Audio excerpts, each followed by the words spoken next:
রাজ্য সরকারের প্রতি তাদের কোনো আস্থা ও ভরসা নেই, তাই যোগ্য শিক্ষক শিক্ষিকা অধিকার মঞ্চ এবার নিজেরা দ্বারস্থ হচ্ছেন সুপ্রিম কোর্টের। ওই অধিকার মঞ্চের সদস্যরা সিদ্ধান্ত নিয়েছেন সুপ্রিম কোর্টে রিভিউ পিটিশনের আবেদন করার। সুপ্রিম কোর্টে রিভিউ পিটিশনের আবেদন করার জন্য গত কয়েকদিন ধরে ওকালতনামাতে সই সংগ্রহ করছেন যোগ্য শিক্ষক শিক্ষিকা অধিকার মঞ্চের সদস্যরা। গত কয়েকদিন ধরে মুর্শিদাবাদ জেলার বিভিন্ন প্রান্তে ওই সই সাবুত করার কাজ চলছে। 1 মে বৃহস্পতিবার ছিল ওকালতনামায় সই করার শেষ দিন।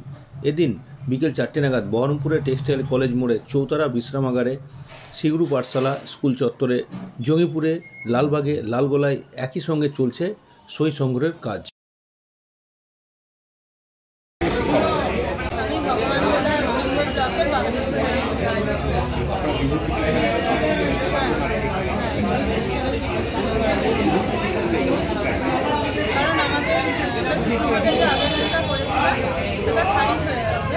আমাদেরকে সেখানে চাকরি থেকে বরখাস্ত করা হয়েছে, কিন্তু আমরা এখনো এটাই মেনে নিতে পারছি না। তাই আমরা নতুনভাবে আবার রিভিউ পিটিশন করছি, যদি বিচারক আমাদের কিন্তু আরেকবার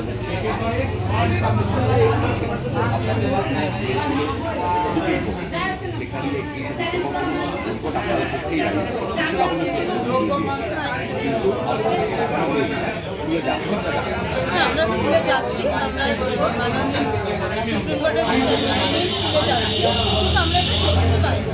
কারণ 31শে ডিসেম্বরের পর আমাদের কী হবে আমরা জানি না। আমরা তাই আমাদের পোস্টে আমরা আমাদের অ্যাসিস্ট্যান্ট টিচার হিসাবে স্কুলে সম্মানের সঙ্গে ফিরে কিছু দিনের জন্য না, আমার রিটায়ারমেন্ট এই পদে বহাল থাকতে চাই, কারণ আমি কোনো অন্যায় করি না।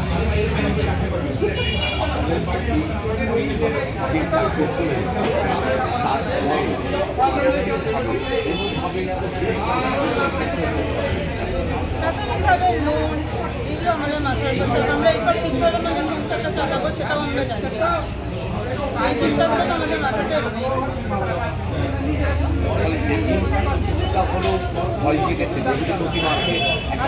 না, ভয় কাটেনি, কারণ এটা তো নির্দিষ্ট দিন, আমার মৃত্যুদিন ঠিক হয়ে গেছে 31শে ডিসেম্বর।